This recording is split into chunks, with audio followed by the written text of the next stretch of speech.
함께 사도신경 하심으로 2024년 11월 13일 수요일 온라인 아침 기도에 하나님께 올려드리겠습니다. 전능하사 천지를 만드신 하나님 아버지를 내가 믿사오며 그 외아들 우리 주 예수 그리스도를 믿사오니 이는 성령으로 잉태하사 동정녀 마리아에게 나시고 본디오 빌라도에게 고난을 받으사 십자가에 못 박혀 죽으시고 장사한 지 사흘 만에 죽은 자 가운데서 다시 살아나시며 하늘에 오르사 전능하신 하나님 우편에 앉아 계시다가 저리로서 산자와 죽은 자를 심판하러 오시리라. 성령을 믿사오며 거룩한 공예와 성도가 서로 교통하는 것과 죄를 사하여 주시는 것과 몸이 다시 사는 것과 영원히 사는 것을 믿사옵나이다. 아멘. 찬송가 423장 찬송하시겠습니다.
하나님 아버지 감사합니다. 오늘도 또 새로운 수요일 하루를 허락하시고 오늘 하루도 주님께서 말씀을 통해서 하늘의 은혜로 저희들을 붙드심으로 말미암아 오직 주님께서 예비해 놓으신 하늘의 축복을 누리며 살도록 하시려고 저희들을 불쌍히 여기시고 하나님 오늘도 불러주심을 감사드립니다. 주님 부르심에 순종함으로 주 앞에 나와 이 시간에 저희들을 위해서 예비해 놓으신 영의 양식을 받고 하루를 시작하기를 원합니다. 하나님 오늘도 주님께로 베풀어 주시는 말씀을 통해서 선한 목자 되신 주님께서 어떤 길로 저희들을 이끄시는지 바르게 알게 하시고 또 순종의 길로 나가도록 도와주셔서 하나님 오늘도 주님과만 동행하며 주님께서 예비해 놓으신 하늘의 축복을 풍성히 누리며 하나님께 영광 돌리는 하루가 되게 하여 주옵소서. 감사드리오며 우리 주 예수 그리스도의 이름으로 기도드리옵나이다. 아멘. 이 시간에 하나님이 주시는 말씀은 열왕기하 15장 1절부터 22절까지 말씀 보겠습니다. 자, 화면을 보시면서 열왕기하 15장 1절부터 우리 함께 합독하시겠습니다. 이스라엘 왕 여로보암 제27년에 유다 왕 아마샤의 아들 아사랴가 왕이 되니 그가 왕이 될 때에 나이가 16세라. 예루살렘에서 52년간 다스리니라. 그의 어머니의 이름은 여골리아라. 예루살렘 사람이더라. 아사랴가 그의 아버지 아마샤의 모든 행위대로 여호와 보시기에 정직히 행하였으나 오직 산당은 제거하지 아니하였으므로 백성이 여전히 그 산당에서 제사를 드리며 분향하였고 여호와께서 왕을 치셨으므로 그가 죽는 날까지 나병 환자가 되어 별궁에 거하고 왕자 요담이 왕궁을 다스리며 그 땅의 백성을 치리하였더라. 아사랴의 남은 사적과 행한 모든 일은 유다 왕 역대지략에 기록되지 아니하였느냐? 아사랴가 그의 조상들과 함께 자매 다윗성에 그의 조상들과 함께 장사되고 그의 아들 요담이 대신하여 왕이 되니라. 유다의 왕 아사랴의 제 38년에 여로보암의 아들 스가랴가 사마리아에서 6달 동안 이스라엘을 다스리며 그의 조상들의 행위대로 여호와 보시기에 악을 행하여 이스라엘로 범죄하게 한 느밧의 아들 여로보암의 죄에서 떠나지 아니한지라. 야베스의 아들 살롬이 그를 반역하여 백성 앞에서 쳐 죽이고 대신하여 왕이 되니라. 스가랴의 남은 사적은 이스라엘 왕 역대지략에 기록되니라. 여호와께서 예후에게 말씀하여 이르시기를 내 자손이 사대 동안 이스라엘 왕위에 있으리라 하신 그 말씀대로 과연 그렇게 되니라. 유다 왕 우시야 제 39년에 야베스의 아들 살롬이 사마리아에서 왕이 되어 한 달 동안 다스리니라. 가디의 아들 므나헴이 디르사에서부터 사마리아로 올라가서 야베스의 아들 살롬을 거기에서 쳐 죽이고 대신하여 왕이 되니라. 살롬의 남은 사적과 그가 반역한 일은 이스라엘 왕 역대지략에 기록되니라. 그때 므나헴이 디르사에서 와서 딥사와 그 가운데 있는 모든 사람과 그 사방을 쳤으니 이는 그들이 성문을 열지 아니하였습니다. 그러므로 그들이 그곳을 치고 그 가운데 아이벤 분야를 갈랐더라. 유다 왕 아사랴 제 39년에 가디의 아들 므나헴이 이스라엘 왕이 되어 사마리아에서 10년간 다스리며 여호와 보시기에 악을 행하여 이스라엘로 범죄하게 한 느밧의 아들 여로보암의 죄에서 평생 떠나지 아니하였더라. 아수르 왕 불이 와서 그 땅을 치려하며 므나헴이 은 1000달란트를 불에게 주어서 그로 자기를 도와주게 하므로 나라를 자기 손에 굳게 세우고자 하여 그 은을 이스라엘 모든 큰 부자에게서 강탈하여 각 사람에게 은 50세겔씩 내게 하여 아수르 왕에게 주었더니 이 아수르 왕이 되돌아가 그 땅에 머물지 아니하였더라. 므나헴의 남은 사적과 그가 행한 모든 일은 이스라엘 왕 역대지략에 기록되지 아니하였느냐? 므나헴이 그의 조상들과 함께 자고 그의 아들 부가히야가 대신하여 왕이 되니라. 아멘.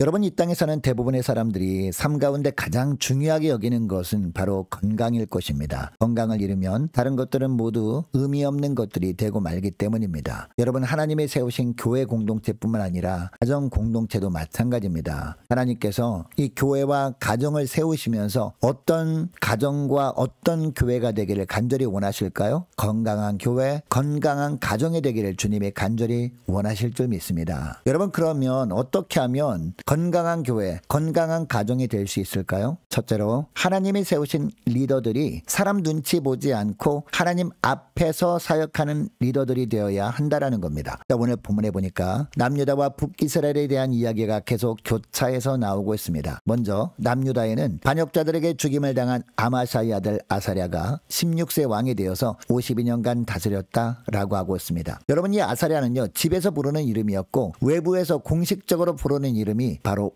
우시야였습니다. 그래서 13절에 보면 우시야라는 이름이 나오는 겁니다. 여러분, 이 아사랴도 예루살렘 출신인 어머니의 영향을 받고 또 그동안 아버지였던 아마샤처럼 하나님 보시기에 정직하게 행하는 부분이 있긴 했습니다. 그 결과 하나님께서 그와 함께 하셔서 52년 동안이나 예루살렘에서 남유다 백성을 다스리도록 도와주십니다. 그런데 아쉬운 부분이 있었죠. 그 아쉬운 부분이 무엇이었습니까? 산당은 제거하지 못함으로 말미암아 백성들이 산당에서 제사 지내며 분향하는 것을 내버려 둔 겁니다. 아버지 아마샤가 했던 행동을 그대로 답습한 겁니다. 여러분, 아마샤는 어려서부터 아버지가 어떻게 나라를 다스렸는지 지켜보아 왔습니다. 아버지가 에돔과의 전쟁에서 승리했다고 교만에 빠져서 북이스라엘과 전쟁을 벌였다가 참혹한 패배를 경험했던 것을 생생하게 기억하고 있었습니다. 뿐만 아니라 예루살렘으로 돌아오는 길에 반역자들에 의해서 살해되었던 것도 어제 일처럼 알고 있었을 겁니다. 만약 아사랴가 아버지와 관련된 아픈 추억들을 이처럼 생생하게 기억할 때 어떤 마음이 들었을까요? 나는 절대로 아버지처럼 백성들이 산당에서 제사 지내는 것을 허락하지 말아야지 다짐했을 겁니다. 그런데 막상 자기가 왕이 되고 나니까 아버지의 전처를 답습하고 만 겁니다. 여러분, 아사랴가 왕이 되기 전까지만 해도 자기는 이 산당을 꼭 제거하겠다고 다짐했을 겁니다. 그런데 정작 왕이 되어서는 못한 이유가 뭘까요? 아사랴 왕은 산당을 제거하고 싶었지만 그때마다 신하들이 너무 강하게 반대를 하니까 사람들이 눈치를 살피다가 산당을 제거하지 못하고 만 겁니다. 왜 이렇게 한 걸까요? 자신의 정치 생명이 자기를 왕으로 세워준 신하들에게 달려있다라고 생각했기 때문이었습니다. 그런데 5절을 보면 하나님께서 왕의 건강을 치심으로 말미암아 그것이 잘못된 생각이었음을 보여주십니다. 왕을 세우는 것은 하나님이 하시는 것이지 사람들이 아니라는 것을 알게 하신 겁니다. 그러니까 어떤 경우에도 사람들의 눈치를 살피지 말고 늘 하나님 앞에 엎드려서 하나님의 뜻을 찾고 오직 하나님의 뜻대로 해야 했던 겁니다. 여러분, 교회 안에 보면 주님께서 세우신 리더들이 있지 않습니까? 담임 목사가 있습니다. 장로, 권사, 안수 집사들도 다 하나님이 세우신 리더들이라고 할 수 있습니다.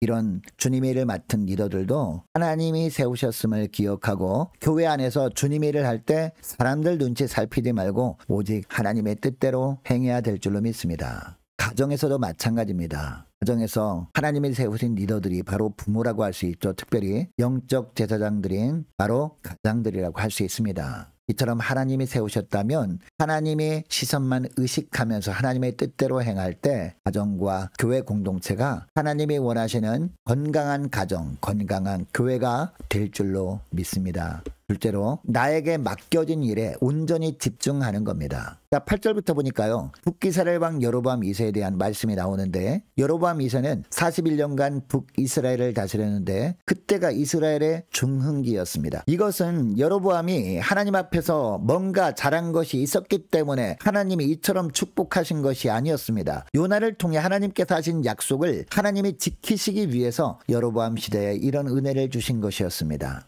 여로보암은 41년 동안이나 여호와 보시기에 악을 행한 왕이었습니다. 여러분, 이처럼 여로보암 왕이 하나님 보시기에 악을 행한 죄악을 하나님은 두고만 보시지 않았습니다. 그 여로보암 왕의 자녀를 손보심으로 말미암아 여로보암이 하나님 앞에서 악행을 한 것이 얼마나 하나님께 가증한 죄악인지를 보여주십니다. 먼저 8절 말씀을 보면요. 여로보암의 아들 스가랴가 여로보암의 뒤를 이어 왕이 되기는 합니다. 그런데 왕으로 다스린 기간이 겨우 6개월 뿐이었습니다. 6개월이면 집권 초기입니다. 원래 지도자로 선출된 직후에는요. 최선을 다해 하려고 합니다. 그런데 9절에 보니까 하나님께서 이 스가랴에 대해서 뭐라고 평가하고 있습니까? 그의 조상들의 행위대로 여호와 보시기에 악을 행하여 이스라엘로 범죄하게 한 느밧의 아들 여로보암의 죄에서 떠나지 아니한지라 라고 하십니다. 여로보암이 통치기간 41년 내내 이런 삶을 살았는데 그 아들도 똑같이 따라하고 있다라는 겁니다. 결국 이 스가랴는 6개월 동안 왕으로 다스리는데 야베스의 아들 살룸이 쿠데타를 일으키고 맙니다. 백성들 앞에서 스가랴를 쳐 죽이고 자기가 왕이 됩니다. 여러분, 이때 살룸이 반역한 이유가 뭘까요? 자기 관점으로 보니까 스가랴가 왕이 될 자들이 안 돼 보였기 때문이었습니다. 그래도 하나님은 6개월 동안 지켜보았는데 자기가 하면 더 잘할 것 같아서 쿠데타를 일으킨 겁니다. 그런데 살룸은 13절에 보니까 겨우 한 달 천하였습니다. 결국 14절에 보면 살룸이 다스리는 것이 마음에 들지 않아 하는 므나헴이라는 사람이 한 달 만에 또 쿠데타를 일으켜서 살룸을 죽이고 자기가 왕이 되고 맙니다.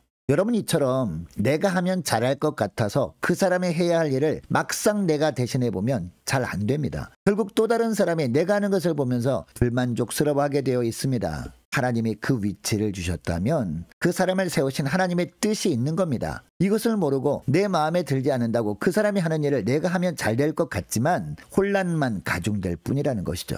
여러분, 이것을 기억하시고 교회에서나 가정에서나 다른 사람들이 맡은 일에 신경 쓰기보다도 하나님이 나에게 맡겨주신 일에만 충성하는 종들 되도록 기도하는 저와 여러분 되시기를 축복합니다. 그리고 이 본문에서 또 우리가 깨닫는 것이 또 하나 있습니다. 이처럼 추한 인간의 욕심 때문에 쿠데타가 계속 이어졌지만 하나님은 이런 역사를 통해서 하나님의 계획을 이루고 계시다는 사실입니다. 이런 권력의 암투 속에서 하나님은 엘리사를 통해 하신 말씀대로 스가랴 왕의 죽음과 함께 4대에 걸친 예후 가문의 통치를 끝내셨다라는 겁니다. 어리석은 인간의 탐욕과 배신, 변절과 반역의 역사 속에서도 하나님은 자신의 뜻을 이루어 가신 겁니다. 이것을 통해 이 땅의 진정한 왕은 하나님뿐이심을 보여주신 겁니다. 여러분 이것을 기억하시고 오늘 기도할 때 이렇게 기도했으면 좋겠습니다. 하나님, 사람 눈치 보지 않고 하나님 앞에서 사역하는 복된 리더들 되게 하여 주시옵소서. 또한 다른 사람이 맡은 일을 기웃거리기보다도 내가 볼 때 그 사람이 하는 일이 마음에 들지 않는다고 그 일을 욕심내기보다도 나에게 맡겨진 일에 더 집중할 수 있도록 도와달라고 이 시간에 함께 기도하기를 원합니다. 계속해서 기도하기를 원하는 것은요, 오늘 수요일입니다. 수요 예배를 위해서 함께 기도하기를 원하고, 오는 주일이 추수감사주일입니다. 추수감사주일 예배를 위해서 함께 이 시간에 기도하기를 원합니다. 유초등부 중고등부 청년부를 위해서 함께 기도하기를 원하고, 남녀전도회와 각 구역을 위해서, 그리고 2025년도 준비를 잘할 수 있도록 기도해 주시기 바랍니다. 많은 한우들을 위해서 기도해 주시기 바랍니다. 강태아 집사님의 회복을 위해서 함께 기도하기를 원하고, 또 수술을 앞두고 있는 우리 김주원 자매님을 위해서 함께 이 시간에 기도하기를 원하고요. 군복무 중인 유호성 형제를 위해서, 취업을 앞둔 청년들을 위해서, 선교사님들 가정들과 나라와 민족을 위해서 함께 기도하기를 원합니다. 특별히 하나님이 세우신 위정자들이 하나님만을 두려워하는 위정자들 되어짐으로 말미암아 성경적인 악법 제정을 하나님 막아주시옵소서. 그들의 마음을 붙잡아 주옵소서. 함께 기도하기를 원합니다. 우리 교회 앞날을 위해서 함께 이 시간에 기도하기를 원하고, 저와 여러분이 가지고 나온 기도 제목을 놓고 이 시간에 함께 기도하기를 원합니다. 기도하겠습니다.